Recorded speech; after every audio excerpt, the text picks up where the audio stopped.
Good evening. My name is Christina Manthe. I'm the president of the Jefferson County League of Women Voters, and I'd like to welcome you to the 2023 Wheat Ridge Candidate Forum. We are proud to offer this in conjunction with the City of Wheat Ridge. The League of Women Voters is a nonpartisan, grassroots organization working to protect and expand voting rights and ensure everyone is represented in our democracy. We empower voters and defend democracy through advocacy, education, and litigation at local, state, and national levels. The goal of the forum is to present the views of the candidates in a fair, nonpartisan setting so that you, the voter, can make an informed decision. This forum is being recorded. I will be serving as your moderator this evening. The forum will be videotaped, live streamed, recorded, and posted to the city's YouTube page and social media, the League's website and social media, and YouTube channel, and Vote 411, a National League resource for election information. I'd like to remind everyone that private recordings of the event are not permitted. As I said earlier, this is the 2023 Wheat Ridge Candidate Forum. This year, Wheat Ridge voters will elect councilors for Districts 1, 2, 3, and 4, as well as a city clerk and a city treasurer. The election is nonpartisan. We also have an issue on the ballot, which we will cover later in the forum. All candidates whose names appear on the ballots have been invited to attend. Jenny Snell is joining us via Zoom as she is out of town today. The views expressed during this forum will be those of the candidates, not the views of the Jefferson County League of Women Voters or the city. We take no stand in support or opposition to the candidates. Our forum is divided into two sections. One forum for the city council positions and one forum for the city clerk and city treasurer. After the candidates forum, we will provide a brief overview of the Wheat Ridge ballot issue. We will begin each section with an opening statement from each of the candidates, followed by a number of questions for each of the candidates. Candidates will take turns responding to the questions and will have 2 minutes to respond to each question. Each candidate will then end with a 2-minute closing statement. And now let's hear from the candidates themselves. We will begin with the candidates for City Council. We have 6 candidates for City Council running for a 4-year term. Clarence Fullard and Jenny Snell are running for District 1. Rachel Holton is running for District 2. Corey Stites is running for District 3, and Larry Matthews and Dan Larson are running for District 4. Each of the candidates will have 2 minutes for an opening statement, 2 minutes to answer each question, and 2 minutes for closing comments. We will start with Clarence. Clarence, your opening statement, please. First, thank you to the League of Women Voters for hosting this forum, and to the citizens of Wheat Ridge. Thanks for being here and thanks for tuning in. I also want to thank the city clerk's office for all their hard work pulling the election together. I know how difficult of a process that is, and I'm proud of the work y'all do to make this run so smoothly. It's an exciting time to be civic-minded, and City Council is the most important platform there is right now to foster positive change in our communities. The question I get most when I'm talking to friends around the neighborhood is, why am I running, or what's my platform? And it's hard to capture that in an elevator speech, isn't it? Because there's so many reasons why I'm running. For me, I like to start by always telling folks that as a father, I want to make sure that I leave Wheat Ridge in better shape than how I found it for my kid. And as I've grown to know all my neighbors and made friends around District 1, I want to leave it in a better place for them too. Because they've encouraged me to be here today running to represent them at City Council because they trust my judgment and they believe that I'll be a strong voice for them. I'll start by telling you why I'm a great candidate. In my day job, I'm a respected leader in my field because of my strong work ethic and commitment towards civil service. My line of work requires me to oversee and think critically about large government budgets that affect things like fisheries and water quality in the Colorado River. I manage 9 to 5, a budget nearly half the size of the city's entire budget. So I'm experienced, and in my day job, I've had to make hard choices about funding. and that experience has taught me to be pragmatic. That's a word I embrace because it embodies wisdom, experience, and courage to make hard trade-offs. I can translate broad and vague ideas into thoughts and actionable measures. I'm responsive and I'm solution-oriented, and these are qualities that I think we need in our city council to get things done with the short time council is ever in session. I'm knowledgeable about our city's government here in Wheat Ridge. I'm a Wheat Ridge 101 graduate, great program the city offers, and I currently serve on the Wheat Ridge Liquor Control Authority Board, where I interact with our businesses. Thank you, Clarence. Thank you. Jenny, your 2 minutes, please. Hello and good evening, Wheat Ridge. You've caught me on a very rare time that I'm not actually in Wheat Ridge. So I'm very glad to be able to be here with you virtually. I'm so grateful to the League of Women Voters and the City of Wheat Ridge for allowing me to participate virtually. My name is Jenny Snell, and I am running for City Council in District 1, and I'm very honored to be doing so. My wife and I have lived in Wheat Ridge just shy of 10 years. Next February, we'll celebrate our 10 years in Wheat Ridge, and we love this community so much. I have such a deep and abiding love for our community and for its residents. And my decision to run for City Council has come from doing a lot of different activities through volunteering and working with our community in different ways. I am very happy to be taking this next step.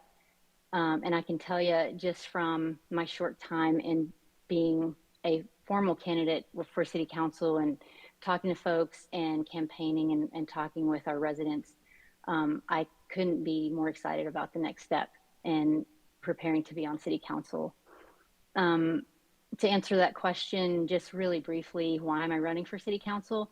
I feel like our City Council currently has done a lot of incredible work, and I would like to just be a part of the next iteration and the next bit of work that gets done and continue that momentum and progress. Thank you so much. Thank you. Rachel, your opening statement, please. Great, thank you so much. My name is Rachel Haltine, and I'm excited to be running for re-election to serve District 2 in the great city of Wheat Ridge. Thank you, League of Women Voters, for hosting this tonight. Your role in our democracy is incredibly important, especially at the local government level. I was thinking about what to say tonight, and I never run out of things to say, but I was reflecting on when I was sitting here 4 years ago, hoping that I would be elected to serve District 2, and little did I know we were 6 months from the onset of COVID. And when I won, my vision for my 4 years serving this community looked very different than the 4 years I ended up serving behind me. And what I learned from being newly elected and facing the enormous crisis of COVID is that this community is extraordinarily resilient, and we're resilient because we have good governance. We have had an amazing council the last 4 years that's worked very collaboratively to solve our community's problems. We have great staff, but at the end of the day, we have a great community that really, from the residents to the businesses to the different agencies, we really work together, and I am just really excited to get to do that for another 4 years. There's no other place than Wheat Ridge that I'd like to do that. I just want to mention a couple things that I'm especially proud of the last 4 years. I am really excited that we started Regenerate Wheat Ridge, which was a $50,000 grant, which we've leveraged into a flourishing sort of reblooming of our agricultural practices and happiness gardens. Money for active transportation investments has been extraordinary. We were recognized as an All-America City for the good work we've done as a community. We passed a resolution condemning racism and hate, which has turned into our Race and Equity Task Force recommendations, which we adopted. And I'm most proud of leading on the policy for our affordable housing fund that we adopted and have used to help create housing for 24 people in District 2. Thank you so much. Corey, your opening statement, please. Thank you, and I also want to thank the League of Women's Voters and our city staff for putting on this forum tonight. It's a pleasure to be here. My name is Corey Stites. I've had the opportunity and the great pleasure to represent District 3 for the last 4 years on City Council.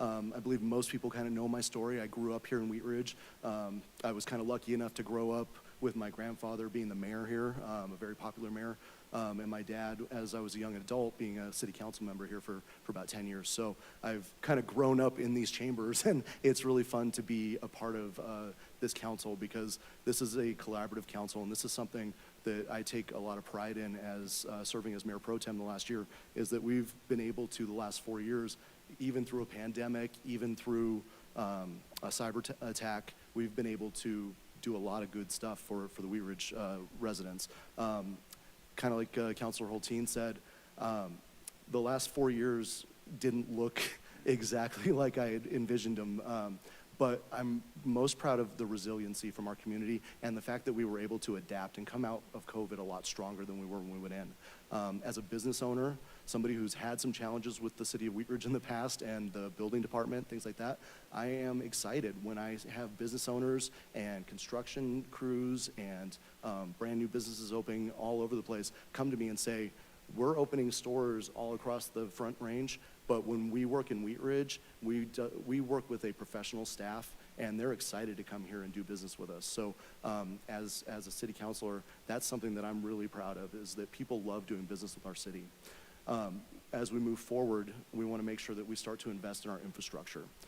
What was good 50 years ago needs a lot of updating now, and we're looking at that with our streets, with our roads, with our sidewalks, and as our population gets younger and as our population gets more active, we want to make sure that we have a city that can provide those services for them. So thank you very much.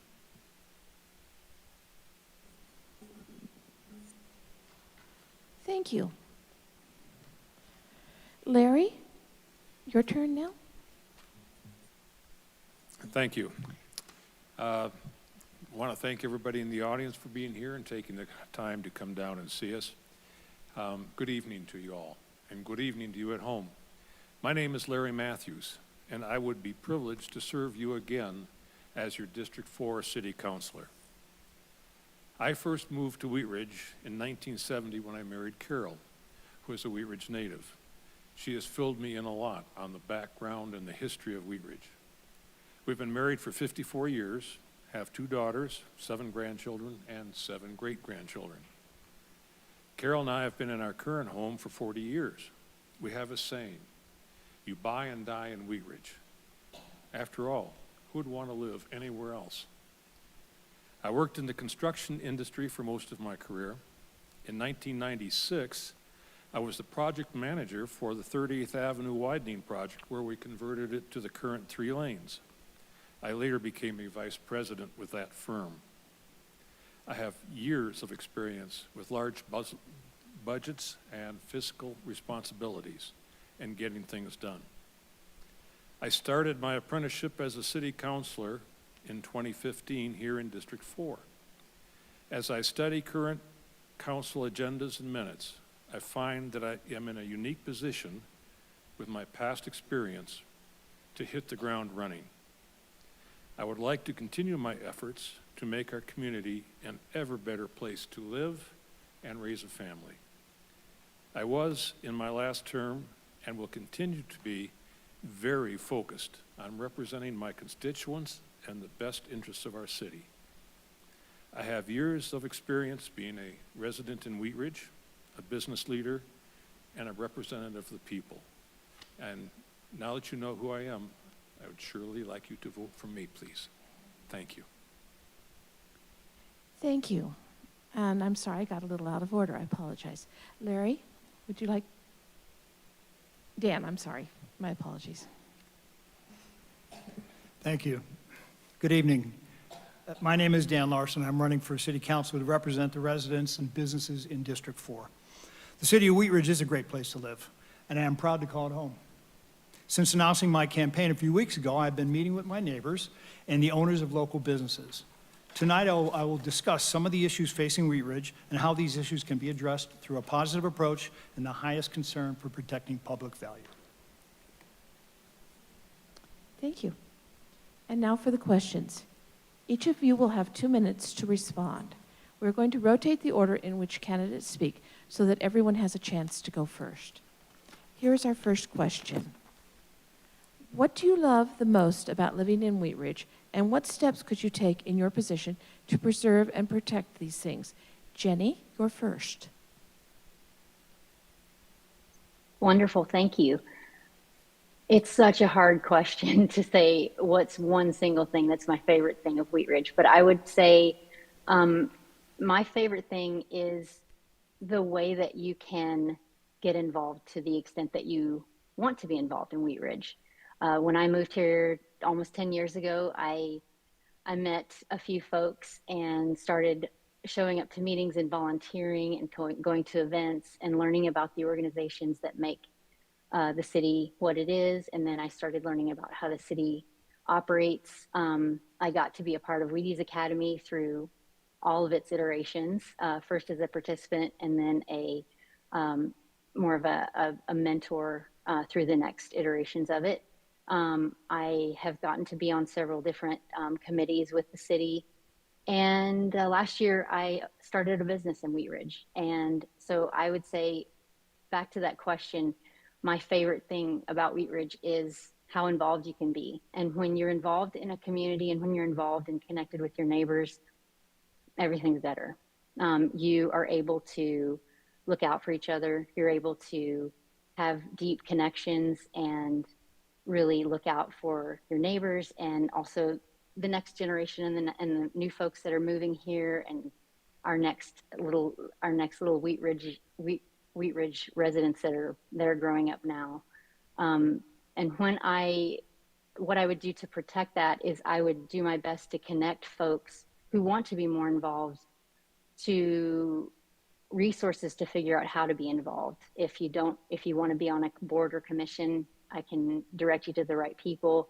And I can also just tell my story and hopefully influence you to be able to be more involved in the city. Thank you. Thank you. Rachel? Thank you. One of my policy platforms is Keep Wheat Ridge, Wheat Ridge. And I say that because I'm here because I fell in love with the city after I moved here. And that falling in love with it, I would qualify it as quirky. And when I think more about what makes Wheat Ridge quirky, it's really that we're a small town and that we really allow people to be themselves here, whether it's a business or a resident. We have a huge diversity of people and businesses and things to do in the city. And I love that we don't try and be anything other than ourselves. And when I think about the work I've done to this point and the work moving forward to preserve sort of that small town quality that presents a sort of an authentic quirkiness, I think it's really anchored deeply in continuing the good work that we've, I think, done in the last 4 years about reaching people at the neighborhood level and understanding what do you care about in your neighborhood? What are the things that are most important to you? Doing engagement and listening and making sure that people know that they've been heard. So we don't just ask, we let people know what comes of them sharing their opinions with us. We're never gonna have all the same opinion, and there are gonna be some people who don't like ultimately what we decide to do, but I feel really proud of how far we've come with listening. And if we can keep listening, we're gonna be able to preserve that small town feel where we're not losing ourselves to sort of like a dominant big voice, but rather being able to be responsive to more nuanced things that keep Wheat Ridge quirky. I almost every week have a great story I have from just riding my bike or walking around and running into somebody or running into a gigantic snapping turtle on the Clear Creek Trail. And there's just great assets that make Wheat Ridge uniquely Wheat Ridge. And I'm committed to preserving those while still making sure we're investing in being a great place for the future generations. Thank you. Thank you, Rachel. Corey? Well, as I said earlier, I grew up here, and I'm, as somebody who grew up here but is not a lifelong resident, I chose to come back and I chose to raise my family here because of the people and because Wheat Ridge is Wheat Ridge. There is no other place in the world like Wheat Ridge. Wheat Ridge, I believe, is the only Wheat Ridge, even if you look it up. But we have to protect that, and that's in our neighborhoods. That's making sure that we keep our neighborhoods, and we can thicken up on the corridors, we can take a little bit more density on the corridors, but we need to protect who we are in our neighborhoods. And as co-chair of the Neighborhood Revitalization Strategy 4 years ago, along with Councilor Hulteen, we were able to engage with all of our residents and figure out a little bit what they wanted.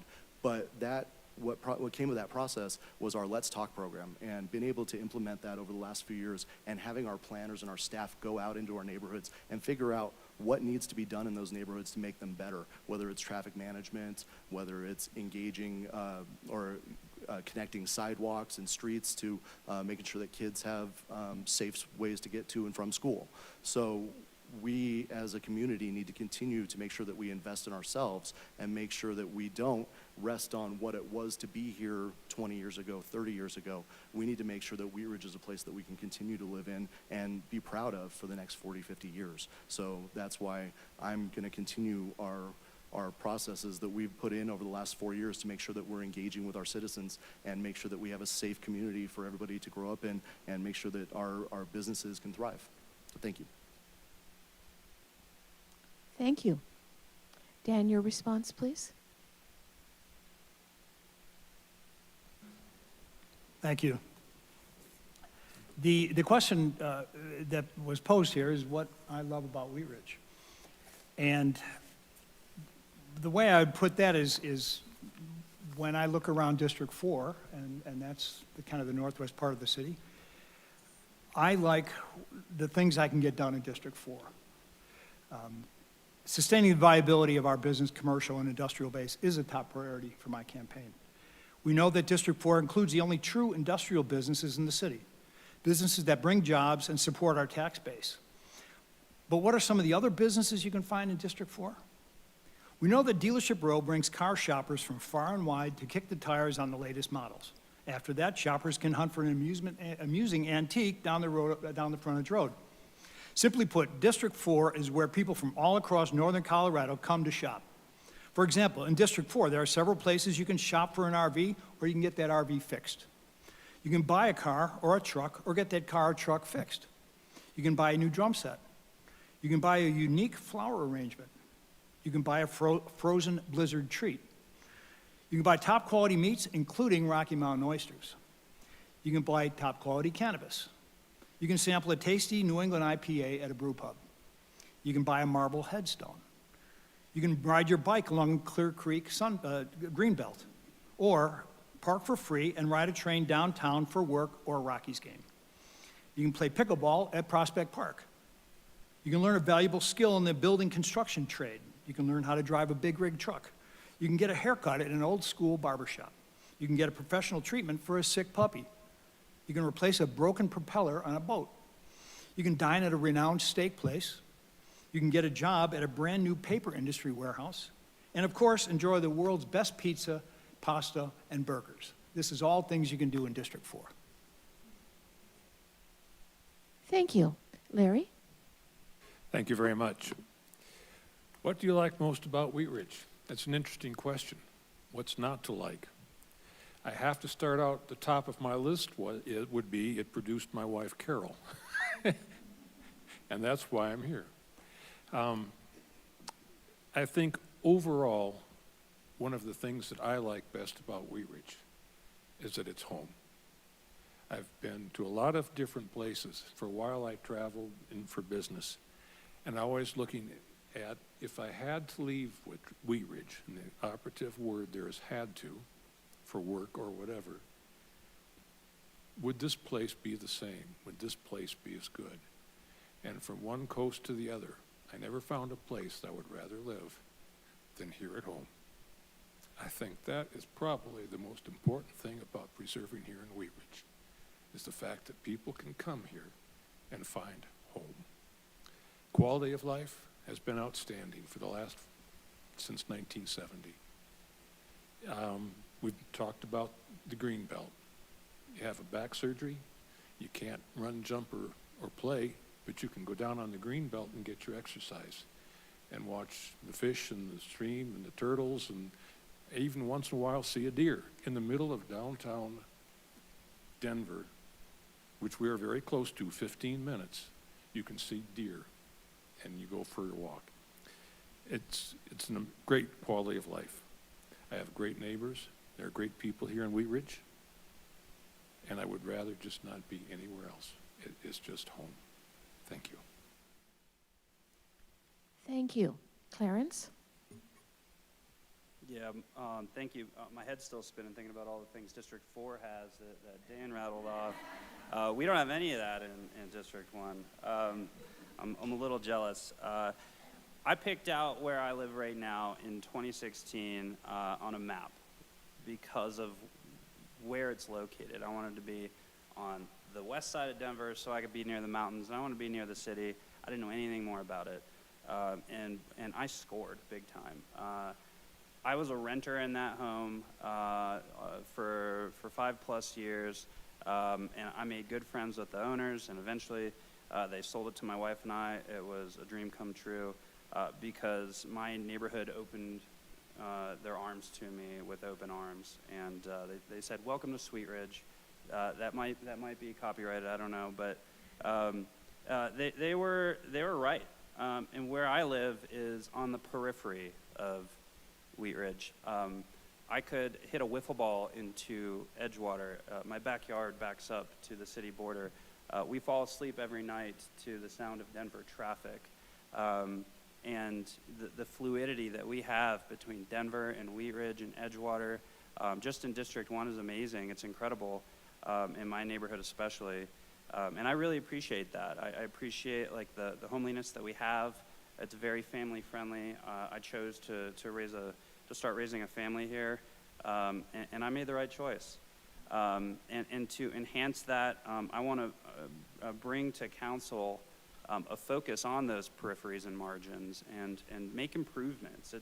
It's a nightmare to cross 26th or Sheridan. It's a complete game of Frogger sometimes, and we are sort of very isolated, even though we shouldn't be. So to improve this city, I think there's low-hanging fruit options that we can look at.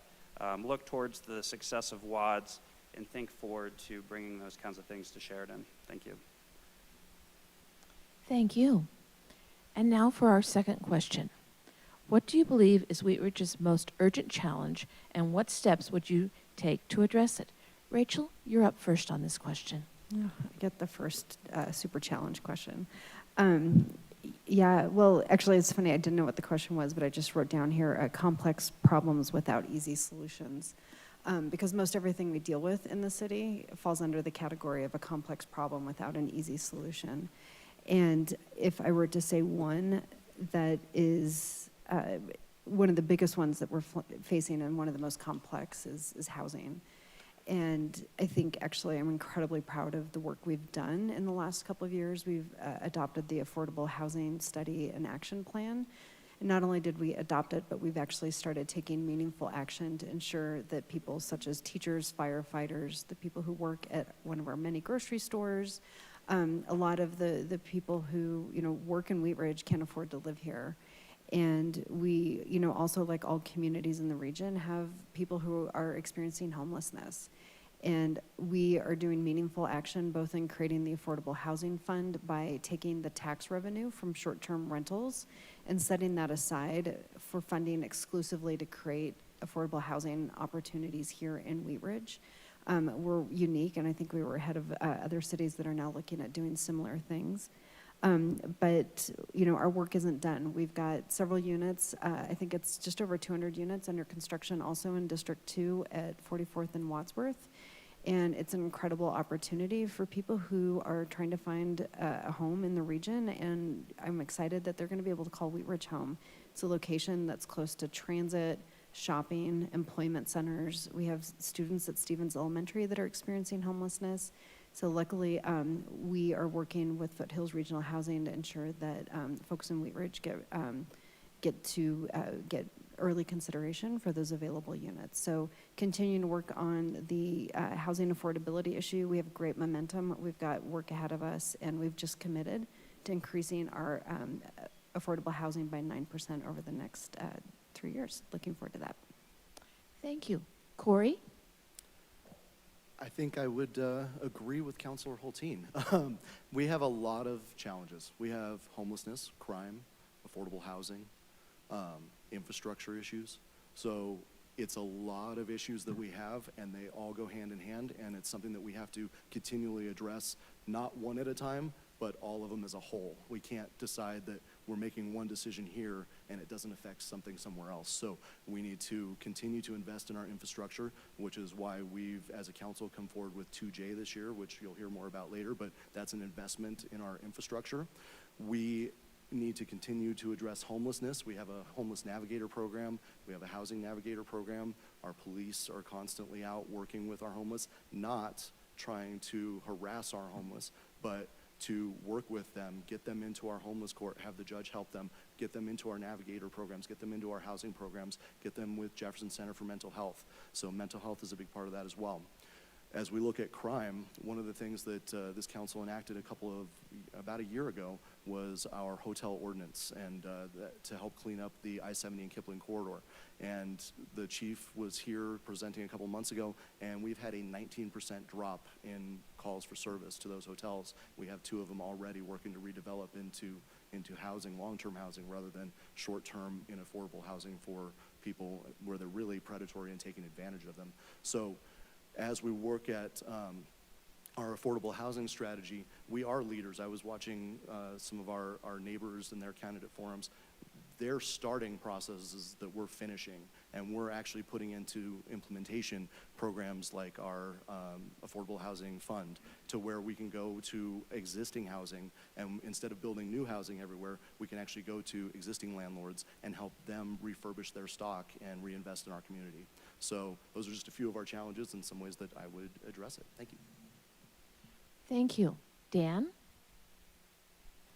Thank you. There are a lot of urgent challenges, and we've heard some of them. As I look at, I think one of the urgent challenges the city faces now is housing. The housing market in Wheat Ridge remains strong. It is one of the close-in suburbs of Denver. As a result, people who want to live in or near Denver, whether it's for work or for the amenities that Denver offers, these people also want to live in Wheat Ridge. Over the past several years, we have seen new homes and multifamily developments built across the city. Often when a new home is proposed for an existing neighborhood, it is seen as having an effect on the homes around it. The families who live there, many for decades, these people are rightfully concerned about how that new house or townhome will affect their home on their block. To protect the character of our neighborhoods, the city revises standards for building heights, setbacks, and appearance to prevent overshadows and slot homes that are simply out of place.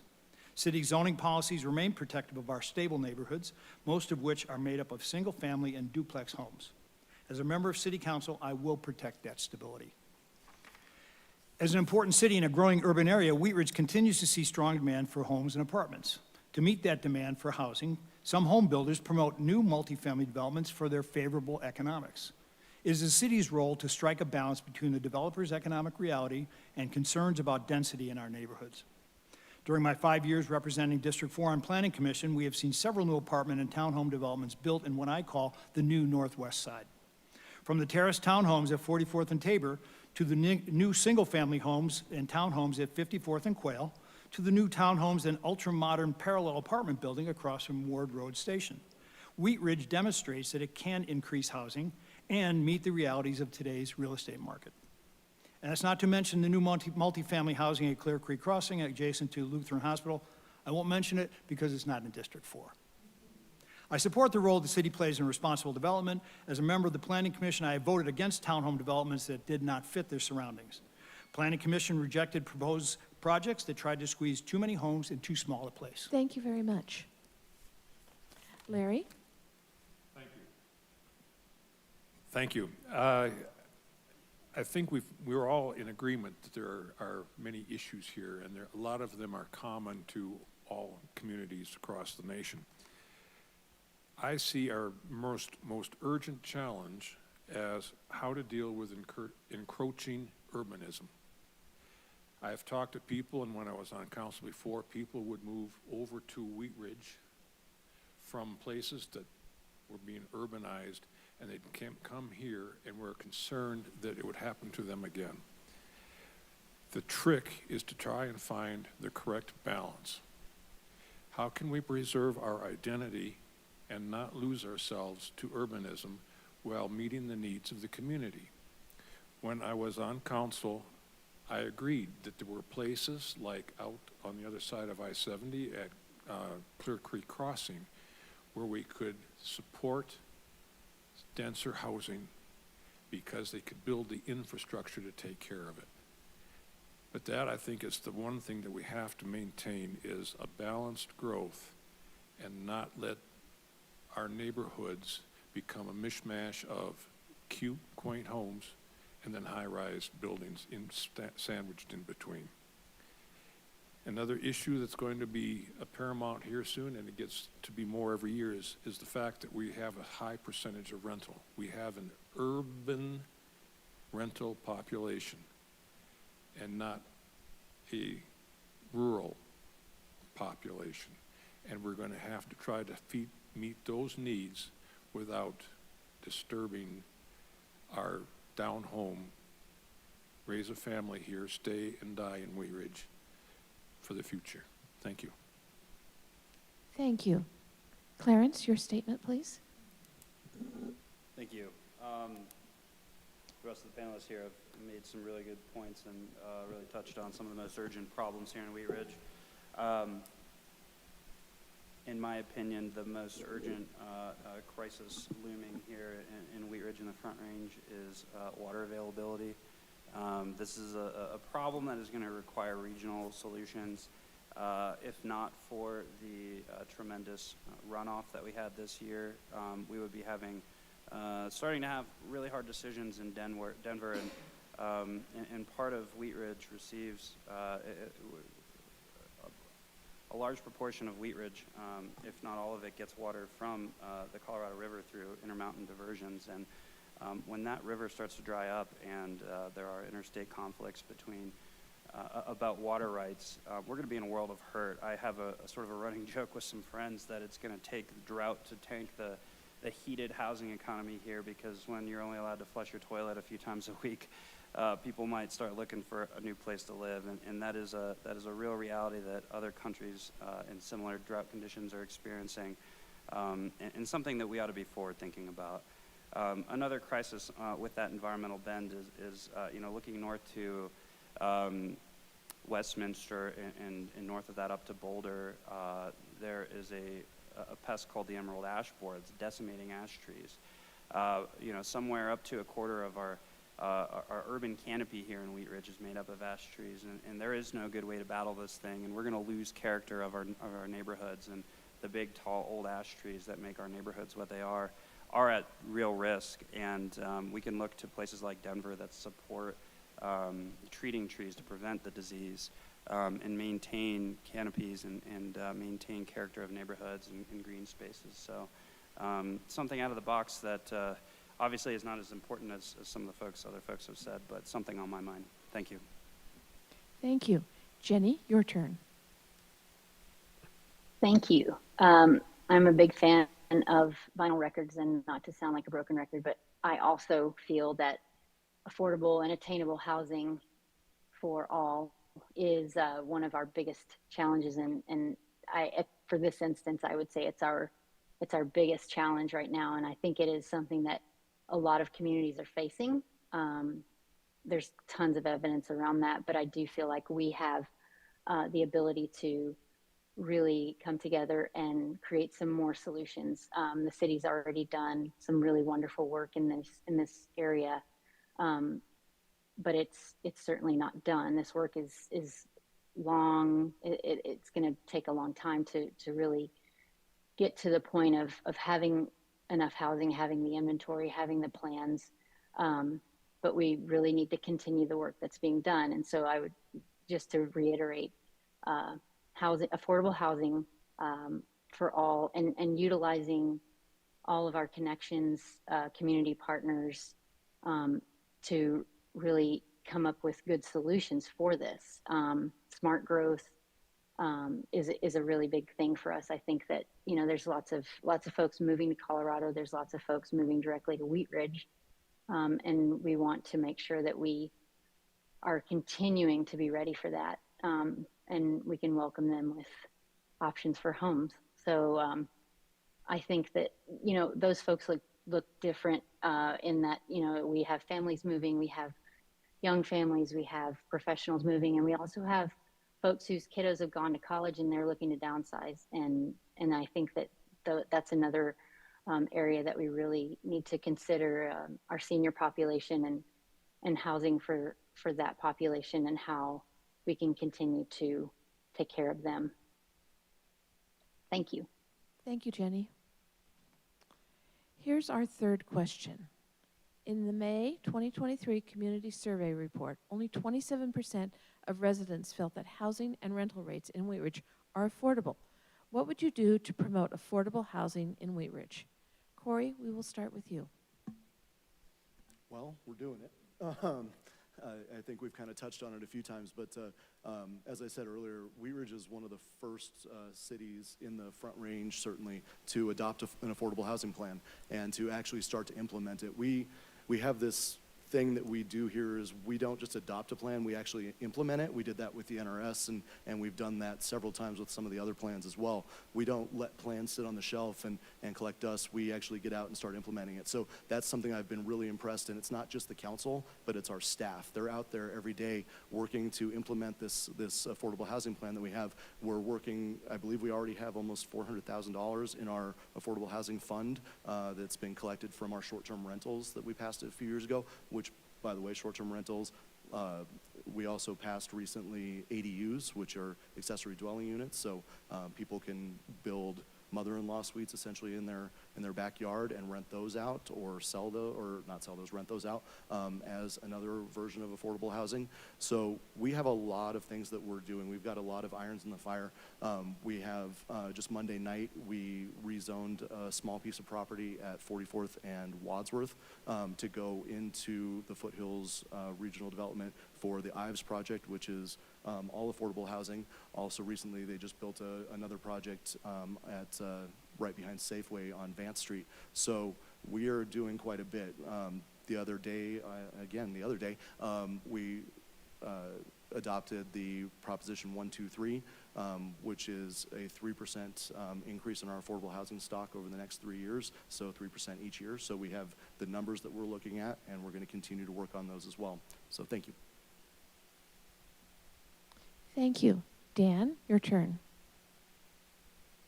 Thank you. Wheat Ridge, like most cities in the Denver metro area, is faced with not just a housing shortage, but a shortage of housing that is considered affordable.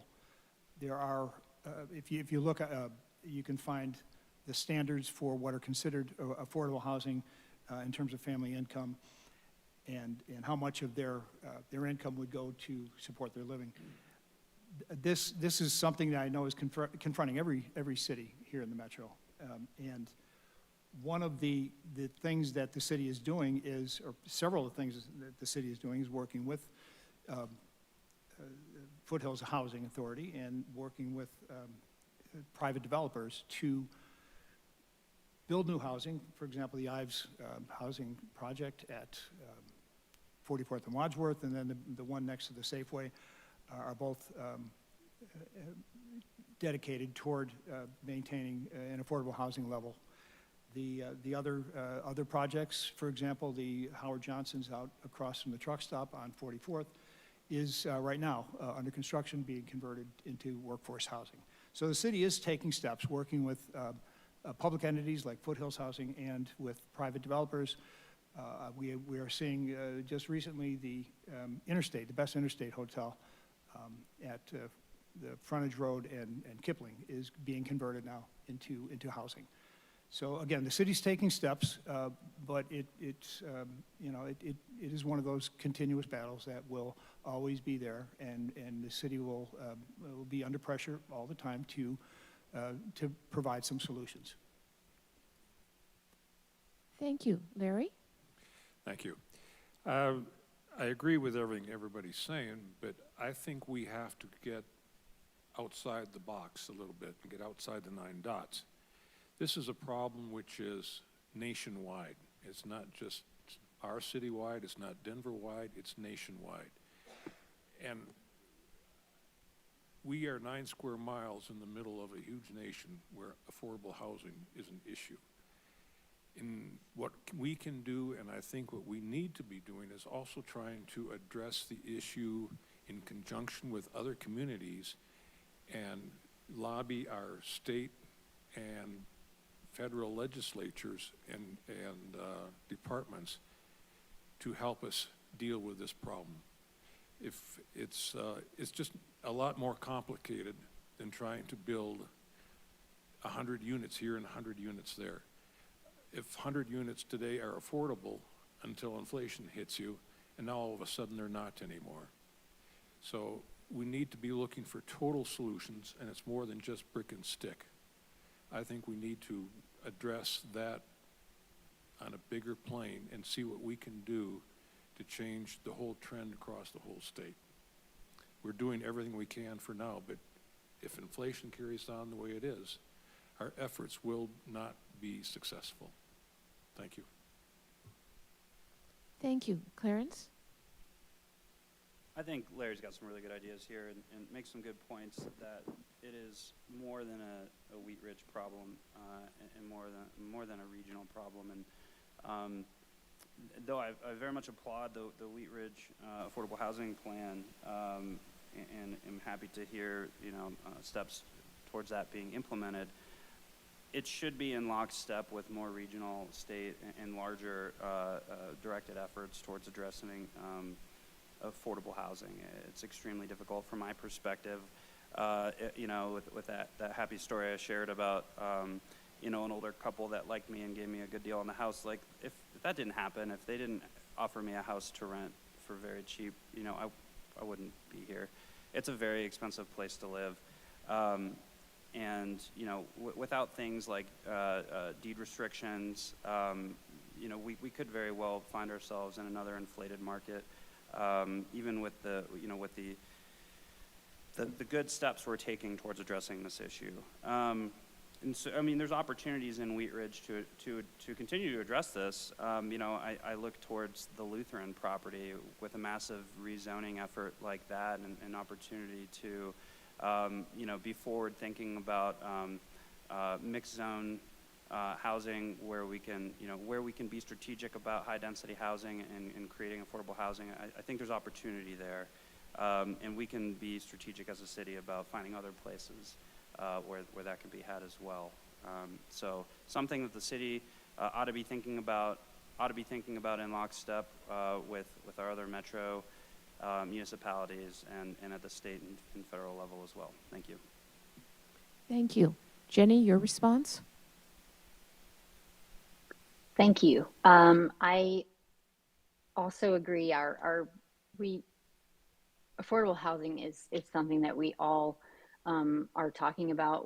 It's on the top of a lot of our brains and our projects and thinking. And I really do feel like the things that are currently in play that the city has done are really impressive, and I'm very, very proud of what has been done so far. And I think that the momentum that has created, and the thinking that has really gone into those things, I think that momentum just needs to continue. I think that thinking about innovative ways to create more opportunity for attainable housing, those are perfect examples. The ADU, the mention that Councilor Stites brought up about passing the ADU, us being able to have ADUs, mother-in-law suites, are certainly that's a benefit for a lot of folks who have family members who need a small house, and you're able to now have them close, and you're able to care for them and have them there. But also just really thinking about repurposing other buildings. We've got great examples already that have been mentioned, the Howard Johnson, and Clarence just brought up the Lutheran project, which is going to be a really, really big point of discussion, lots of work and lots of brain power going into that. But I do think we have a huge opportunity there as well, with being able to create some really good opportunities for affordable housing. In closing, I'll say it just we need to continue the conversation. The more we talk about it, the more ideas that will come up to the top, and the more we will be successful in really taking hold of this and getting it taken care of. Thank you. Rachel, your response? Thank you. So a couple of things. When Corey mentioned a little bit ago that we did the neighborhood revitalization strategy a few years ago, And one of the findings from our research, I say our, the consultants' research, was that Wheat Ridge actually has a lot of diversification of housing, and it's actually scattered pretty well throughout the city. We don't have like specifically this neighborhood is like really just where we see a lot of like lower end rentals, and this is a really much nicer neighborhood. There are actually like a lot of adjacent interspersed. And I think that's really great. And I bring that up because one of the strategies in our Affordable Housing Action Plan is about reinvesting in existing housing stock. And I think one of the strategies that we need to really pay attention to, and we've prioritized, but to me feels like a priority for implementation, is keeping people in their homes. How do we help make sure that people who are currently living in some of our affordable housing, that the quality of home is nicer? And we partnered with Foothills Regional Housing for a great refresh of the Cesar Chavez units over off of Garrison. And I'm really excited for us as a city to figure out how do we help keep people in their home, especially seniors who may need reinvestment in their home to be able to age in place. And so I think that's a priority because moving's expensive. So staying in Wheat Ridge is important. A thing that's important to me is densifying our corridors. So we have some really vibrant corridors, and we've seen some great mixed-use projects come in. And I'd like to see more opportunities because that helps bring, income into our community and younger people who start as renters and a lot of times end up living here and becoming homeowners. And then the last thing I really like to think about is the flexibility of our affordable housing fund to actually help build wealth for people. We really recognize that a lot of home ownership opportunities are just not available to younger people. And so how can we use the funding we have to actually not just get people in homes, but help them build wealth through home ownership? Thank you. Thank you very much. Now to our fourth question. The 2023 survey also revealed that all aspects of transportation declined from 2021 to 2023, and fewer than 40% of the respondents rated traffic flow, streets, and sidewalks as good or excellent. How would you address this concern? Dan, you may start first. And if I understand the question, it's how we would address traffic issues now, or? The 2023 survey revealed that all aspects of transportation declined from 2021 to 2023. How would you address these concerns? If I understand the question correctly, the concern about traffic issues has declined. Yes. Okay. Well, I don't think those people were surveyed and they asked about Wadsworth. I have to think that if anybody is thinking about traffic issues in Wheat Ridge, automobile traffic, vehicular traffic, yes, Wadsworth is at the top of the list. One of the things that I hear a lot is what's going on with Wadsworth. And I often ask, I'll ask them, okay, what do you think is going on? And they'll say, well, it's congested. It delays my moving from one part of the city to the other. It's widely recognized as a headache for anybody who driving on it or trying to even get across Wadsworth.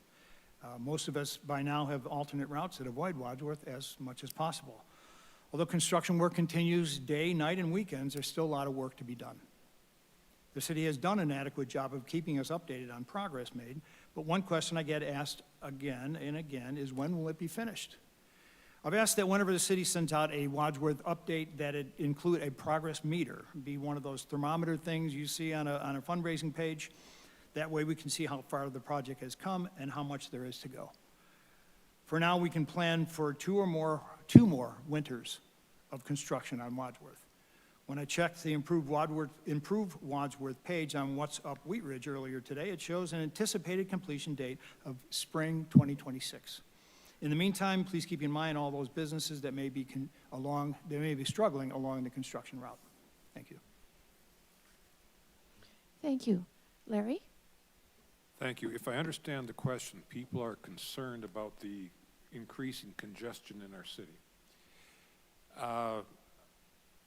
Years ago, when I was on council, I told everybody that we had to have a balance in our zoning and how we handle our transportation. If you build all these high-rise buildings, you are increasing your population by the cube. Your infrastructure has no way it can keep up. If you want a good macro example of that, take a look at what happened out there on I-70 between I-25 and 225. The paint is not dry out there yet, and it's stop-and-go traffic. As a counselor, I supported having higher density out at Clear Creek Crossing because we could design the infrastructure, and that's not just roads, but sewers, water, gas supply, everything. We could design those communities in order to be able to handle the additional flow of people. And we have to be careful that we don't try and get carried away with too much what they call infill here in the city, so that we overload existing utilities and infrastructure that cannot handle a mass influx of extra new people. There has to be balance and common sense in our development. That is the only way we can get a handle on keeping our streets so that we can actually get from point A to point B without being stop and go. Thank you. Thank you. Clarence?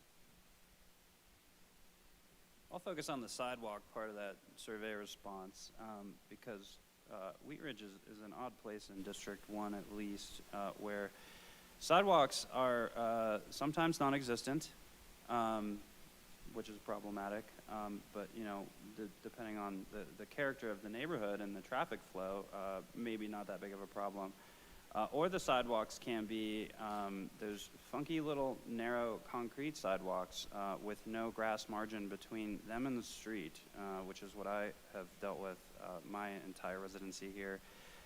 And it's a frequent complaint from my neighbors and friends in District 1.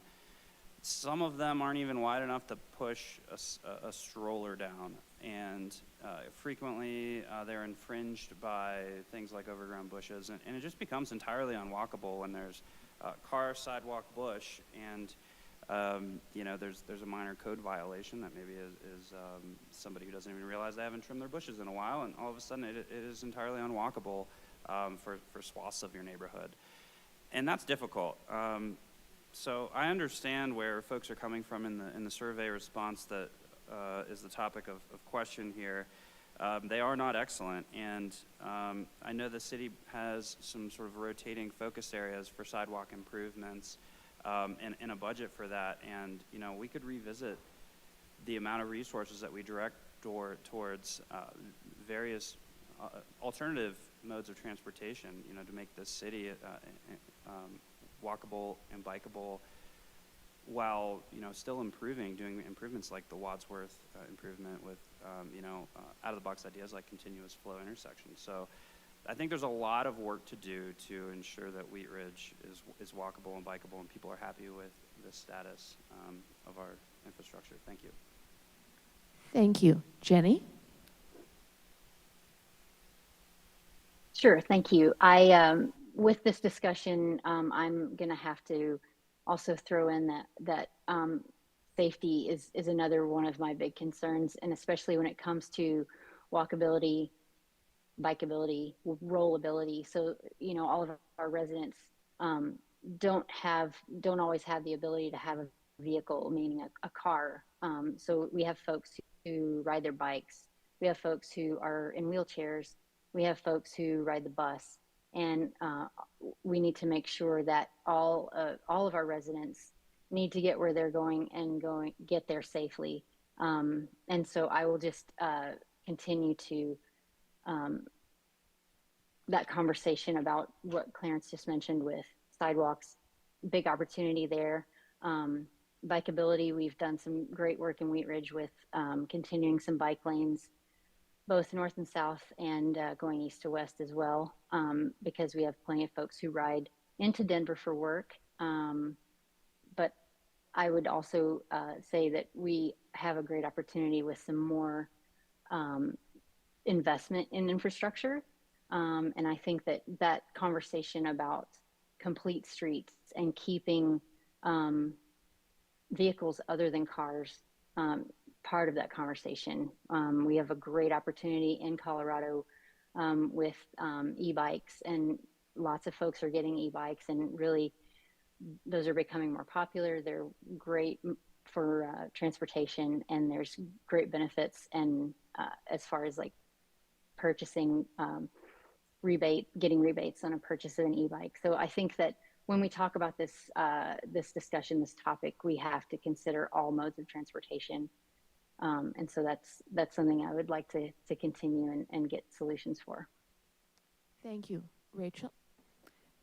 Thank you. This is my favorite topic. So I just, Wadsworth project to this point is entirely in District 2. I think it's creeping over to District 1 and 3 shortly. But, it's important to keep in mind that project took 10 years of planning and prioritization and chasing funding. It's a $50 million project. And it is going to be 3.5 years of construction. I'm excited because it's going to result in really good side paths where previously you couldn't walk or ride your bike down the corridor to get from one end to the other or connect with the Clear Creek. We'll have that access when we're done. But when we look citywide, if we think about what it would take to actually expand our roads to actually accommodate what is not Wheat Ridge's growth, but regional and statewide growth, we can't build our way out of it. And so I'm really excited that this fall on the ballot, when you see my name and my colleagues' names, you're also going to see the opportunity to vote for 2J, which would be a $75 million investment in complete streets. And these are projects that are in response to what our community has said is important to them at the corridor down the street from where they live, the corridors that their families depend on to walk to school, to walk to parks. If we can ensure that in our community, if you want to get to a local business, to school, to the rec center, to come to city council and listen to us on a Monday night, that if you can get there safely by walking or riding a bike, then you're one less car on the road. And if we can, in this city, do that, what we're doing is substituting 60% of the average trips are less than 3 miles. And if you can travel around the city to visit all the great businesses and go to Five Fridges Farm and do all the things that make us wonderful and quirky and not have to get in your car, we're actually preventing the need from having to do one $50 million road expansion after another. And instead, we're really investing in a community that feels connected, safe, and vibrant. And so I'm super excited about 2J and the opportunity for us to invest those kind of funds on our principal corridors. It's not just me. We've heard from 70% of our community that they support the idea too. Thank you. Corey? Thank you, and it's always tough to follow Rachel on a question like that. That's her passion, but I'm in lockstep. 2J is pretty much the answer to this question.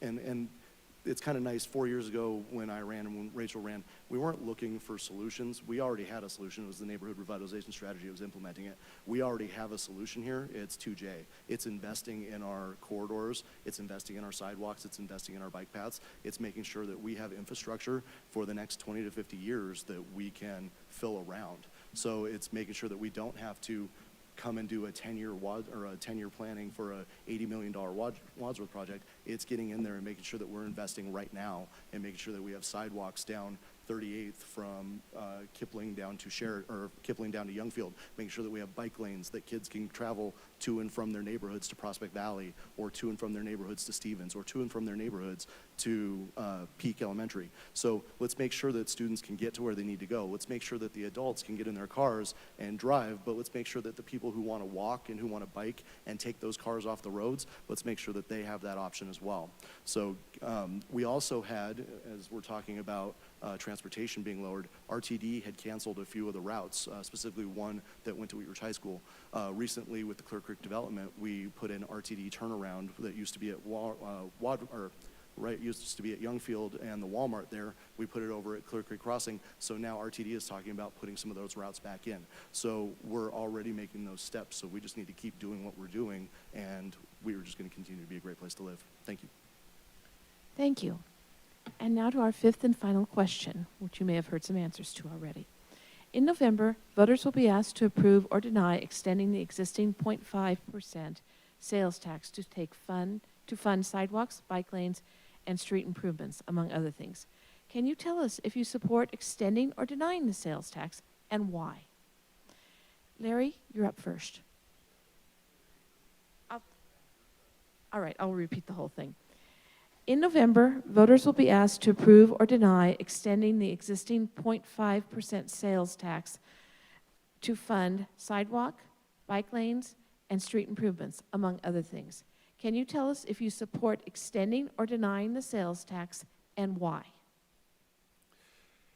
I would have to say that I do support, investment in our infrastructure.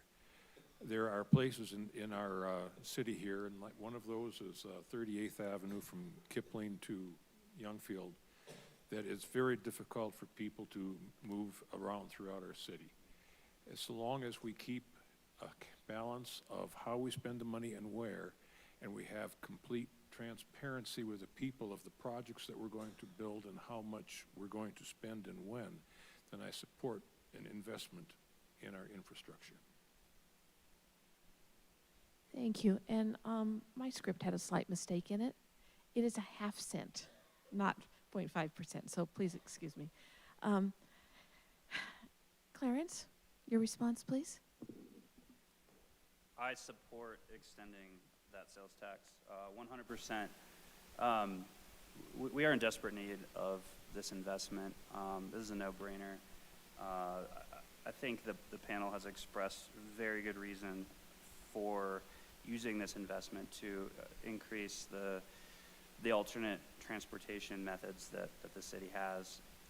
Anybody who's ever driven up Sheridan has probably seen like the Lime bikes just completely stacked up near Sloan's Lake or on the Denver side, and they don't dare cross over to Wheat Ridge, and it's almost that almost is like a statement, right, about the southeast corner and the eastern edge of Wheat Ridge. I mean, you see at the corner of 38th and Sheridan a memorial to somebody who was hit and killed on a bicycle by a car, and it's an absolute tragedy that we don't that to this day we haven't made the investments to improve these alternate modes of transportation. And so 100% in favor. I think it's going to do really good things for our city. People like me who bought an e-bike, I never thought I would ride a bike so much and park my car for days or a week at a time and forget how much gas is even in it because I haven't touched it in so long. We would really benefit, from the increased ability to bike around and do it safely.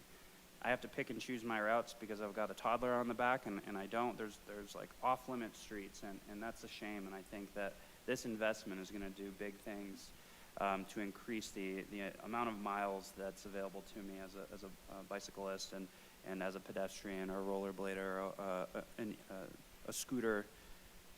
There's so many different ways to get around now with technology, and all we need to do is literally lay the path to get them on the road and take cars off. Thank you. Thank you. Jenny? Thank you. I am absolutely in support of this. And I do agree, this is a huge opportunity for us, and things can only get better when we have that ability to invest that money into our infrastructure for complete streets and making things a little bit safer for walking, biking, rolling. It's a wonderful opportunity, and I think that we can do nothing but good things with it. I agree with what Clarence mentioned earlier about, but there are just some streets that are just off limits when you're riding a bike. And I just so happen to own a business that is a bicycle-based business. And when I am riding east to get into Denver for an event, there's a little bit of a sigh of relief when I cross Sheridan and get onto one of the bicycle boulevards. And I think that we have a wonderful opportunity, and we can do good things with that revenue and use it for the infrastructure and not just for folks on bikes, but kiddos and folks who are walking to school, who are walking to work, who are just really just living their lives. And we need to have the ability to have safety as a primary concern for all. There's tons of data on pedestrian and bicycle crashes, and those are easily accessible. We have a great organization in Wheat Ridge, the Active Transportation Advisory Team, who does some great work with getting those stats and making sure that folks understand how to be safe and moving those things forward. So yes, absolutely in support of it, and I am so excited about the possibilities. Thank you. Rachel? Well, I'm sure nobody's going to be surprised to hear that I enthusiastically support 2J. But I think it's important to recognize it doesn't matter if I support it. What we heard was that 70% of our community supported it. It was such high support from our community that our pollster was a little bit like flabbergasted with how strong the support was. And so I think it's just really important as an elected official. I mean, of course, this is my kind of ballot initiative. I got involved in the city advocating for sidewalks 10 years ago. And so unsurprisingly, I'm incredibly excited that we're at this point where we have 70% support to see the type of investments to make our corridors safe places. As Jenny just mentioned, 2022 was the deadliest year on record in Colorado for people outside of a vehicle. 110 pedestrians were killed by motorists and 15 cyclists. And I am somebody who depends on my bike as my primary form of transportation. And so I am that person who's doing those 3 to 5 mile trips around the city. And it's tough. There are some good places, but crossing streets is really hard. And when we lack the bike lanes, I end up riding on the sidewalk sometimes, which isn't safe for the kiddos, but it's safer than me being in the street often. So our community really wants this. As Clarence mentioned, e-bikes are on the rise. I ride one, sounds like Clarence rides one. The state is actually, starting next year, every Colorado resident can get a $450 point of sale rebate on an e-bike. And they're doing that because e-bikes meaningfully displace people who would otherwise be in a car. So we're going to be seeing more and more e-bikes on the streets of Wheat Ridge, Colorado generally, but definitely in Wheat Ridge. In part because on an e-bike, that 3 to 5 mile trip is easily a 7 to 10 mile trip. So we really need to move forward with deferred investments to make sure our principal corridors, 44th, 32nd, 38th, are safe places, and then our big arterials that we fill in those sidewalk gaps to make sure that those are safe places for people to walk and ride a bike. Thank you. Corey? I am 100% for 2J. I think I've said that a few times tonight. I think that this is a fantastic investment for our city. And again, as we were looking at the polling numbers before council back in February and into June, our community supports this. This is something that they want. This is something that we took from our neighborhood engagement series, and we took all these projects and we look at the investment, and this is what our community wants. So this is something that comes from a lot of work from our staff and from our council to make sure that these are the types of projects that our residents want. But we're talking about extending the half-cent sales tax, and I want to talk a little bit about 2E, which we passed back in 2016, and the fact that we've collected all the sales tax 4 years early, I believe, for those projects, and that's the Clear Creek Crossing, that's the TOD, that's Wadsworth, and that's improvements to Anderson Park. So while all that work isn't all done yet, we've already almost collected all of that money, and so it's all been used responsibly. So now that we're looking to ask the citizens to continue that half-cent sales tax, yes, it's going to be used responsibly. It's going to be used for projects that are going to help people, not just now, but into the future. This is going to help our children. This is going to help our elderly. This is going to help every single person in the city. So this is an investment that's worth it. So please vote yes on 2J. Thank you. Dan? Thank you. Our city ballots go out for mailing in less than 3 weeks. This year's ballot initiative includes an initiative 2J. That initiative asks voters if they support or oppose extending a half-cent sales tax to fund additional capital improvements, such as street and sidewalk improvements. In a survey earlier this year, 68% said they support extending the tax on its face. When asked if they would support the tax extension if it went into capital improvements and also improvements to drainage and floodplain infrastructure, that support grows to 78%.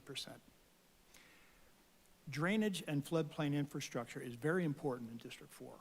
I've talked to, as I'm canvassing my neighborhood, I've talked to several people that live in a floodplain, and even though it's considered a 100-year event, they still will have to buy flood insurance. They will have to, they are restricted if they want to add an additional room on the house. This has a major impact on their quality of life. And if the city is able to first take a few steps to not just sort of define where the floodplain is, but to do something about it, to actually begin some projects that manage that and also improve some of the storm drainage infrastructure that we've had a problem with, frankly, in District 4, then for that reason, I support the extension of the half-cent sales tax. Thank you. Thank you. Thank you all for your responses tonight. Now it's time for your closing statements. Each of you will have 2 minutes, and we will begin with Clarence. Well, thanks for the opportunity tonight. This was really great. My campaign focuses about fostering communication between my neighbors and City Council. I'll look to balance the needs for affordable housing while protecting neighborhood character and property values. Next, my neighbors are closer to Edgewater and Denver businesses than Wheat Ridge businesses, and I want to work across jurisdiction to find solutions that meld our communities and make traveling between them more fluid. And we've discussed a lot of ideas to make that happen tonight already. If elected, my constituents would be able to count on me for open and responsive communication and accountability through regular meetings and dialogue. They can email me with a concern and they'll get an empathetic ear each and every time. Finally, I've been a renter in Wheat Ridge for most of my residency here and only a homeowner for the last couple, and I can empathize with those of us who aren't homeowners and ensure that equal representation is given to those who are here temporarily, those who are tied up in rental long-term because they're just priced out, or those who are on the road to property ownership and might just need a little bit of help to become homeowners here, just like many of us. Folks can count on me to be a voice that asks questions and fully understands the work at hand. I'll promise to find sensible solutions and do my due diligence at every corner. I want my daughter Max to grow up in this city, to be a proud graduate of our local schools, and I'd love for her to consider calling this place home just as we all choose to do. And with that, I just want to say thanks, and to learn more about me and my platform, go to clarencefuller.com, and from there you can find my contact information and give me a call or shoot me an email. Thank you. Thank you. Jenny? Thank you. And a quick thank you again to the League of Women Voters for putting this on. I know it's not an easy task. You all are doing a fantastic job. I commend you on that, and I am happy to be a part of it. I am, again, excited and feel just so honored to be running for City Council in District 1 in Wheat Ridge. I love our community, and I am very hopeful to be able to earn your vote this November 7th. One of the things that I'm really excited about is connecting neighbors to each other and to myself. I feel I'm very fortunate to know a lot of folks in Wheat Ridge, but I want to know more, and I want those folks to know other folks in Wheat Ridge. And so I'm gonna kind of lean on my strengths. I'm a bit of a connector, and I'm just going to do my best to connect folks to each other, because like I said earlier, when you know each other, you know your neighbors, you look out for each other, and there's a lot more investment in the community. I want to make sure that our community is safe for everyone.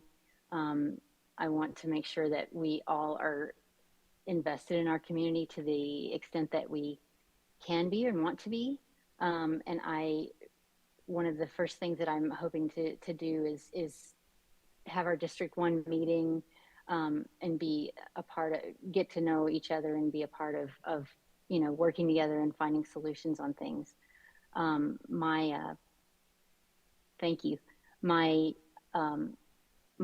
goals really for being on council are to be a good listening ear, of course, be available for my neighbors and my constituents in District 1, and work hard for you and take everything that you say into consideration, and also work with my co-counselors and continue the great work that they're already doing.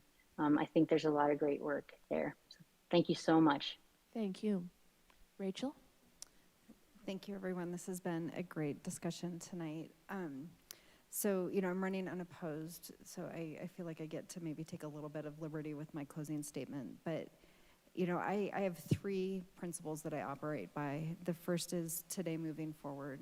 It's important to not dwell too much on the past and be really looking to what's next. The second is small is not unimportant, and I think that's especially true here in Wheat Ridge. And then my third principle is throw the better party. And I am sharing those because I really feel like the next 4 years in Wheat Ridge are going to be good uses of all three of those principles. I'm particularly excited about the upcoming comprehensive plan update. This is the thing that gets me excited, is for us to write the next chapter of our city.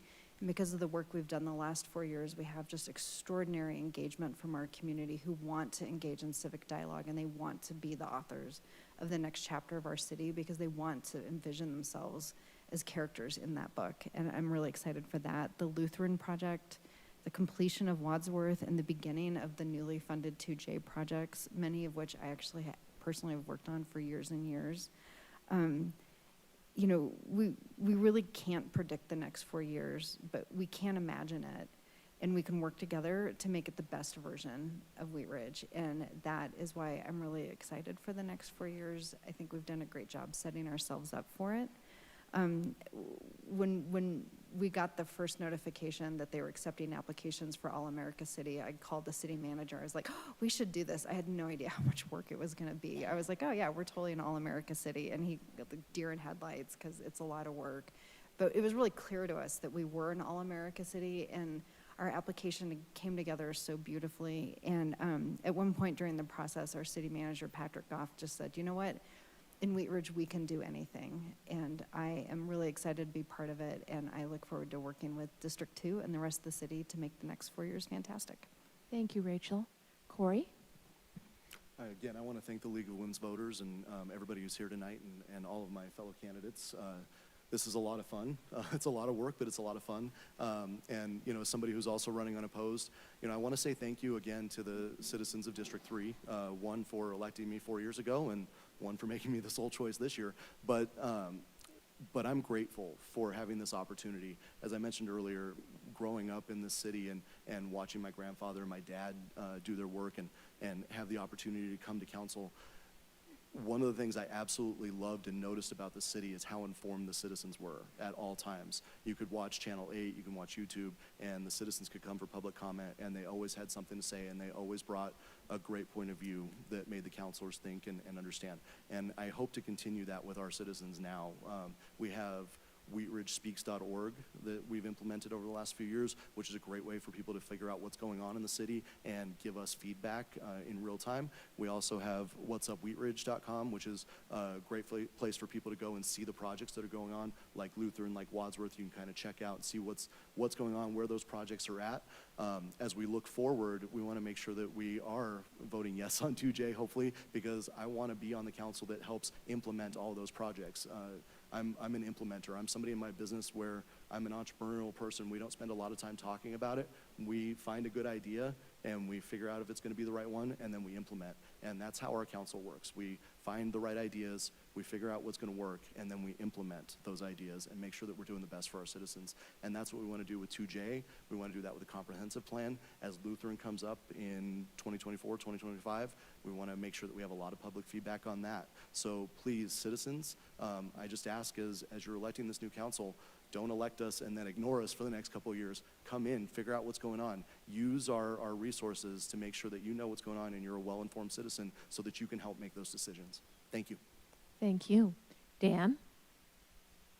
Thank you.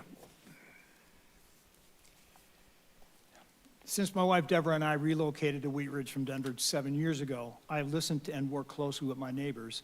As a member of my HOA at my condominium community, I've also represented Wheat Ridge District 4 on the City Planning Commission for the past 5 years. As a member of my community HOA board, we persevered for 2 long years when an insurance company refused to fully cover damages from a destructive hailstorm in 2017.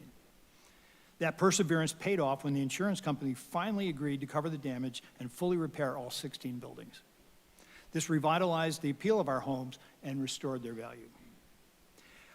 You can read further about my bio and some of the things I've done in the past by going to Dan for District 4. That's Dan, the number 4, districtiv.com. Wheat Ridge is a remarkable city and a great place to live. That's why I'm running for city council. My campaign is focused on listening to my neighbors and learning about the issues they face every day.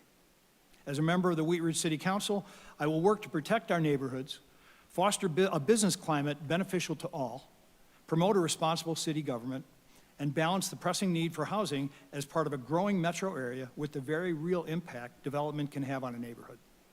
I'm Dan Larson, and I'm asking for your vote in the City Council election. Thank you. Larry? Thank you. It's kind of deja vu sitting here again, and I'd like to thank you for that opportunity. It's been a long time. One of the most difficult tasks for local political leadership is keeping in touch with the needs and wishes of their constituents.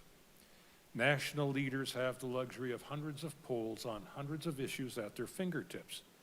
Local leaders need to put personal effort into reaching out to the citizens in their districts. I have always made it an absolute policy to be available to District 4 residents. It is essential that they know I can be contacted for help with any issue. I do not turn off my phone when out of town. You must be proactive. At times I've walked through a neighborhood where a problem has occurred and talked to all the affected people. It is the only way to truly understand their issues. When I am elected, I will reinstate a work Facebook account to facilitate interaction and accessibility with my constituents. I attend all city functions, including those outside of District 4, regarding issues affecting our people. District 4 is not an island, and I cannot effectively support District 4 without knowing and having close knowledge of what is going on in the rest of the city. That enables me to discuss the issues with them in real time and give me their feedback. I hold periodic town halls to be able to share ideas, concerns, and solutions with the residents of the district. When the people in the northern portion of my district had problems with noise from the glass plant, they contacted me for assistance. I worked with them, the city administrators, and the management at Coors to find a solution and alleviated their problem. The key to serving the people is to be willing to inject your energy into the administrative process. Being a representative of the people means you must do more than just show up for a meeting on council night. It's a full-time job. Thank you. Thank you. We would now like to open up to having questions from the audience.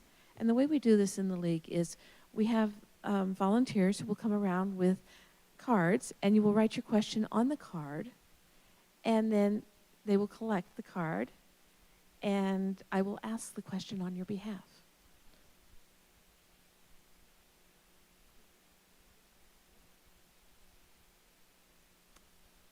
Okay, we're great. Thank you all for participating tonight.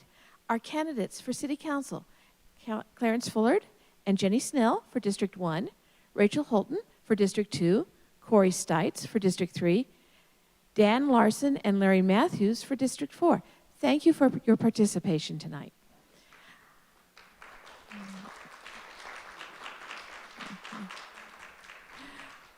Our council candidates will be leaving the dais now, and the candidate for city treasurer will join us. We're going to do a little reorganizing, so give us a minute, please. Take a stretch break.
clerk positions are open.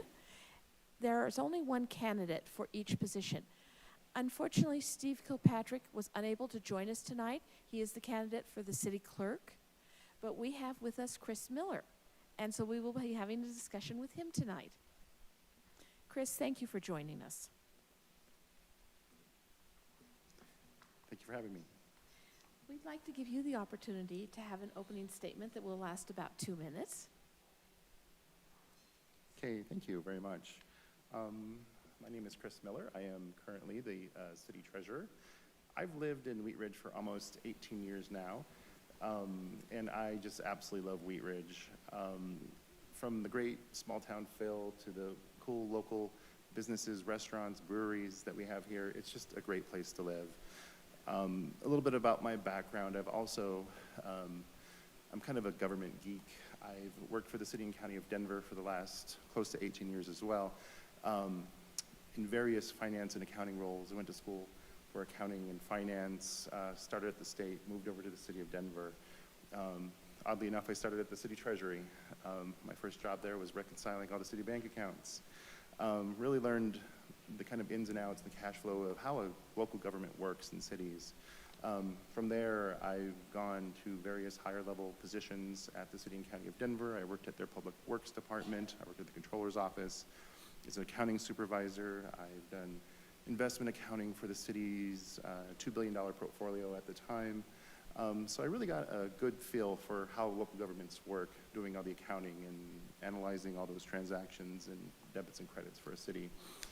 Currently, I'm the director of finance for Denver Arts and Venues. We run all the city's theaters and Red Rocks Amphitheater, the Denver Coliseum, and cultural programs throughout the city, such as the public art program. So arts, culture, and entertainment is a big passion of mine. That's a little bit about my background and my financial kind of work I've done for the city. I got started really locally here in Wheat Ridge, working and volunteering at the Carnation Festival. I met a couple of people that are active in local government there. There was an opportunity here to take over and be appointed as a role of city treasurer. And a lot of my background and work that I've done in Denver really suited well for this new position here in Wheat Ridge. So I was happy to be appointed. I ran last time and was elected to be city treasurer. From there, I've made various improvements in the city's investment portfolio, and I'd like to have the opportunity to continue that good work and do good things for the city of Wheat Ridge, because it's really a passion of mine, the city, and I'm just so impressed by the city staff and the city manager. As someone who's worked for a big government for a long time, I can tell you we have a great government here, and the work that they can do is just so efficient. I'm blown away by the speed and efficiency by which Wheat Ridge gets things done. It's much different than Denver and the things I have to deal with in my day job. So, Thank you. As you would guess, we had some questions prepared for you, so we'll go ahead and ask the questions. What do you love most about living in Wheat Ridge, and what steps would you take in your position to preserve and protect those things? I think what I really love is a lot of what was said before, that small town feel that we have here in Wheat Ridge, right in the middle of a big city.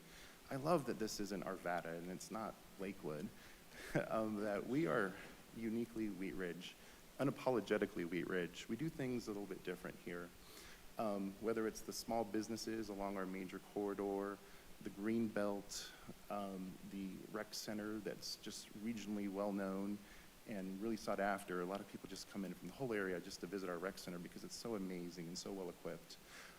What I'm really passionate about, what I can do is that I'm not, there on the dais kind of voting on certain things, but I support the work of the council and the city manager indirectly by the work that I can do to help the city raise more money with smarter, more efficient investments. I have worked with the finance administration team to identify investment strategies on our bond funding so that we can get a little bit more investments out there to supplement projects and get a little bit more out of those dollars that can be used as contingency for those bond projects as well. So I may not have a frontline direct role like some of the counselors do, but I view myself as kind of that back office support, which really is the grease that keeps the wheels running in many aspects. Thank you. What do you believe are Wheat Ridge's most urgent challenges, and what steps would you take from your position to address those issues? I think that a lot of the issues that were said before with respect to affordability, that translates to people that are experiencing homelessness, and even the basic resident that needs to go to the store and try to fill their basket for the needs of the needs of their family for the week. During the pandemic, we were kind of surprised that sales tax revenues had gone up, and we were pleasantly surprised. But one of the observations that kind of struck me was that, you know, people are going to grocery stores, they're buying some things, and, you know, was that an indication that things were better? I think it was an indication, really, that inflation has caused prices to go up. So perhaps sales tax went up 5%, but also inflation's up 8%. So a normal basket of goods is going up a lot more than most people could afford at the time. So those are some concerns that I have. Cities run on sales tax. So the revenue that we need to continue to provide these critical services, like the police department and all of the departments in public works and parks that keep the city running and our streets plowed, those are largely driven on sales tax revenue. So we need to make sure that we have a good economic base in the city, such as the grocery stores in various locations. People asked us, how did we get through the pandemic? And the answer was the grocery stores really put us through, because people kept going to the grocery stores and buying the foods that they needed. They weren't out at the restaurants and so forth. So having a good economic base is very important, and something that I feel that I can do directly in my role by supporting the city's economic initiatives, and also working with local businesses to identify ways to stay in business, and various funding and grant opportunities as well. Thank you. That leads nicely into our next question. What steps would you take to put Wheat Ridge on a firmer financial footing? Personally in my role, I've taken the city's investment portfolio, which I think it was like a stool with two legs. It kind of had a highly liquid section of the portfolio and a little bit less liquid investment portfolio. Since then, I've introduced two additional aspects to our portfolio. The first one is a term product which allows us to invest our dollars in a local government investment pool that would give us higher interest rates by going out up to about a year. In addition to that, we identified another opportunity for us to invest dollars a little bit longer into a fourth possibility, which would allow us to make investments out over a year up to the 2 to 5 year range. And what we've really done is given the city a balanced portfolio between all those different investment opportunities. So what that does is set up the city for a long-term stability with its investments, and it would be less susceptible to things like the ebbs and flows of interest rates fluctuations. Currently, as many people know, we're in a very high interest rate environment, and that's good for revenues, but it's also not great because our expenses are climbing a lot faster than our revenues are in many aspects. So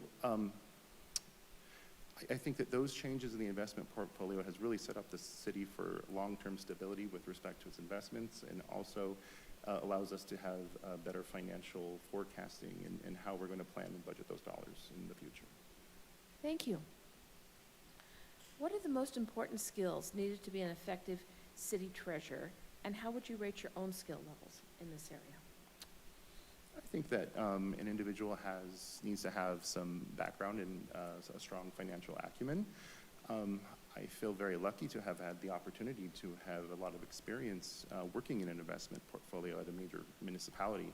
And I've leveraged a lot of that experience in this current role, and it's helped me identify opportunities for improvement in many ways.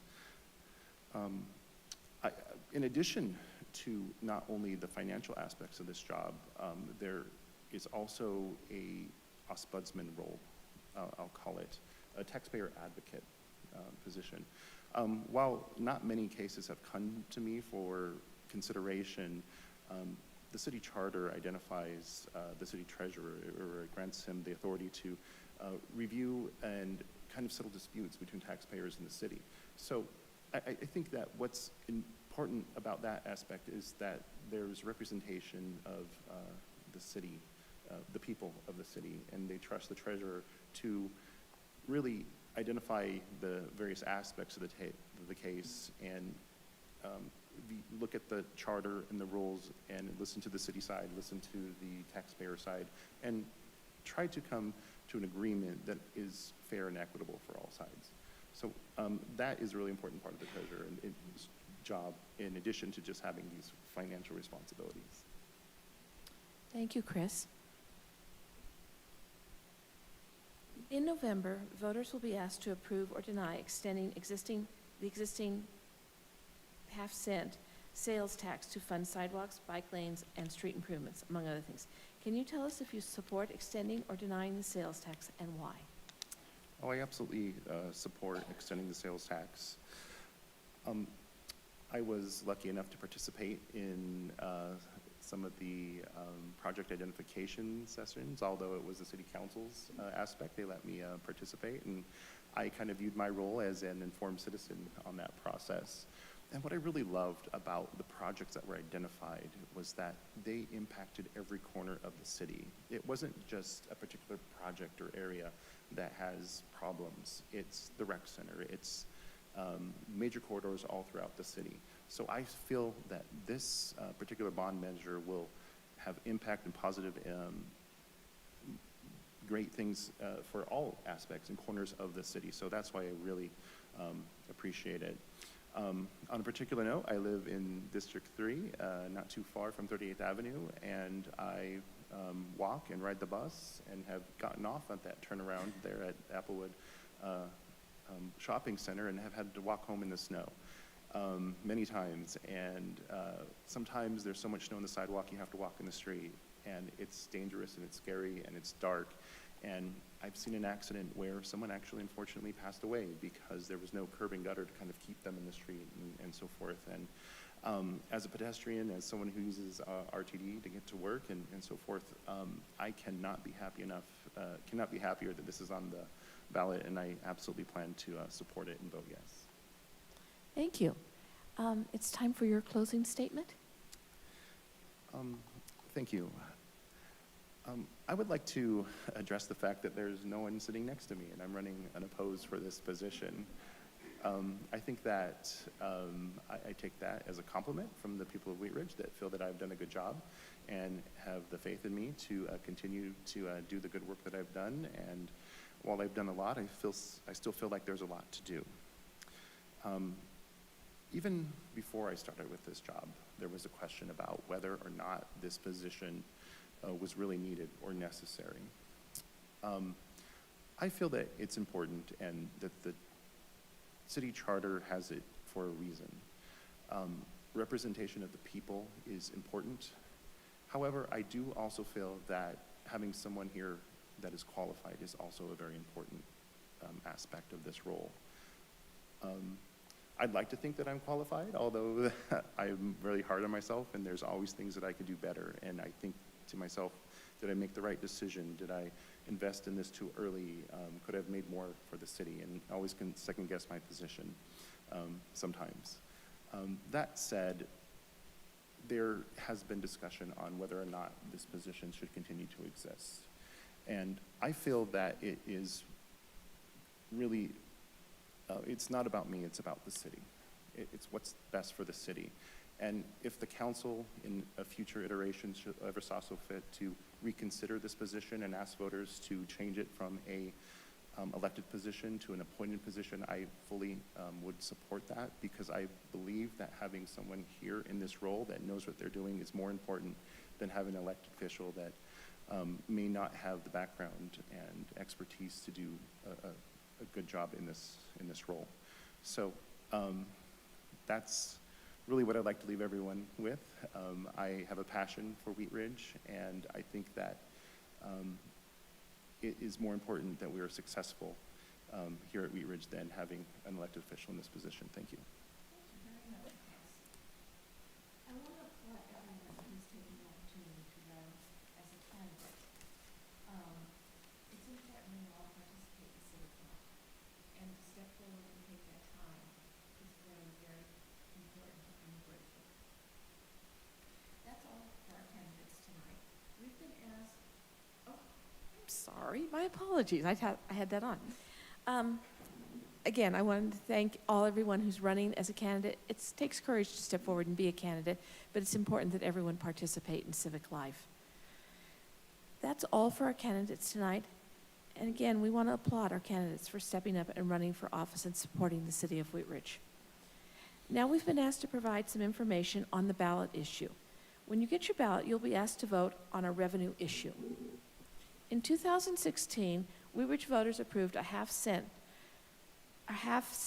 per dollar increase in the city sales tax rate to fund 4 projects: improvements to Anderson Park, the I-70 on-off ramps for the Clear Creek Crossing development, widening of Wadsworth Boulevard, and public infrastructure improvements and amenities for the Wheat Ridge Ward Light Rail Station. The $38 million cap for the 4 projects was reached in 2023. On August 28, 2023, the Wheat Ridge City Council approved asking voters to approve or deny an extension of the half-cent sales tax. This November, Wheat Ridge voters will be asked if they would like to extend the existing half-cent sales tax to bond $75 million to fund the following: sidewalks, bike lanes, and street improvements on primary street corridors such as 32nd Avenue, 38th Avenue, and 44th Avenue, and Youngfield Street. Filling sidewalk gaps throughout the city with an emphasis on major pedestrian corridors and routes to schools. Drainage and floodplain infrastructure improvements throughout the city. Here's a summary of the positions submitted by folks for and against the ballot initiative. Those supporting the issues note the following: this is not a new tax, but an extension of the existing half-cent per dollar sales tax in place since 2016. The money for the 2016 issue was well spent. This is a long-term investment in critical infrastructure projects in Wheat Ridge. Investing in bike lanes and sidewalk improvements is about crafting a city where walkability is a way of life, making our streets safer and more inviting, encouraging active lifestyles, and connecting our businesses, schools, and neighborhoods. Stormwater and drainage improvements will ensure resilience. We can remove homes from the floodplain list, shielding residents and properties from potential disaster. Throughout community outreach efforts, the project lists were determined by the people of the city of Wheat Ridge, not city staff. The decision to seek an extension of the half-cent sales tax was a direct response to resident feedback. 79% of voters expressed their support for this effort. No comments opposing the issue were filed by the constitutional deadline. Thank you all very much for attending tonight. This will conclude our forum. The League of Women Voters offers voter access to the free online election voter guide at vote411.org. It will be available beginning October 9th. This interactive website provides voters the opportunity to compare candidates side by side for all races, along with pro-con arguments on all ballot initiatives that will appear on their ballots. We know that participation in local government by serving and/or voting is where we can express our collective values and protect and improve the quality of life for Wheat Ridge residents. So thank you. Thanks to the candidates for participating. We commend you for your interest in public life. And thanks to the viewers for taking the time to learn all they can about the candidates. Election Day is November 7th. All active voters will be mailed a ballot on the week of October 16th. For drop-off box locations, as well as the nearest polling center, go online to jeffco.us/elections. If you choose to mail your ballot, be sure it's mailed early enough to arrive no later than 7 p.m. on November 7th. To be safe, consider mailing it on or before October 30th. Voter service and polling centers will open on October 30th. You can visit them to register to vote, update your registration, get a replacement ballot, and cast your ballot, all the way up through Election Day. Questions concerning registration and ballot mailings may be directed to the Jefferson County Clerk's office at 303-271-8111. Thank you for watching, and be sure to vote on November 7th. Good evening.